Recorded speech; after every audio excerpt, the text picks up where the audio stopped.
ഇന്ന് നല്ല പഞ്ഞി പോലെ ഒരു ഓംലെറ്റ് റെസിപ്പി നോക്കാം. വൈകുന്നേരം ചായയുടെ കൂടെ കഴിക്കാനൊക്കെ അടിപൊളിയാണ്. അതിനായിട്ട് 3 മുട്ടയാണ് എടുത്തിട്ടുള്ളത്. അതിൻ്റെ മഞ്ഞയും വെള്ളയും സെപ്പറേറ്റ് ചെയ്ത് വെക്കാം. എന്നിട്ട് മഞ്ഞയിലേക്കും വെള്ളയിലേക്കും ഓരോന്നുള്ള ഉപ്പ് ചേർത്ത് കൊടുക്കാം. മഞ്ഞയിലേക്ക് 2 ടീസ്പൂൺ വെള്ളം ചേർത്തിട്ട് നന്നായിട്ടൊന്ന് മിക്സ് ചെയ്ത് മാറ്റി വെക്കാം. പിന്നെ വെള്ളം നന്നായിട്ടൊന്ന് ബീറ്റ് ചെയ്തെടുക്കണം. നമുക്കൊരു വിസ്കോ അല്ലെങ്കിൽ ഇതുപോലെ ഒരു ബീറ്ററോ വെച്ചിട്ട് നന്നായിട്ടൊന്ന് ബീറ്റ് ചെയ്തെടുക്കാം. ഇതുപോലെ മഞ്ഞ പോലെ ബീറ്റ് ചെയ്തെടുക്കാം.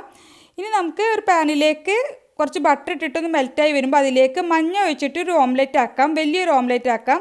അതിന് മുകളിലേക്ക് വെള്ളം ഇട്ട് കൊടുത്തിട്ട് നന്നായിട്ട് സ്പ്രെഡ് ചെയ്ത് കൊടുക്കാം. എല്ലായിടത്തേക്കും ഒരുപോലെ ആവുന്ന രീതിയിലും സ്പ്രെഡ് ചെയ്ത് കൊടുത്തിട്ട് കുറച്ചൊരു എരിവിന് വേണ്ടിയിട്ട് മുകളിൽ കുറച്ച് മുളക് പൊടിയോ കുരുമുളക് പൊടിയോ ഇട്ട് കൊടുക്കാം.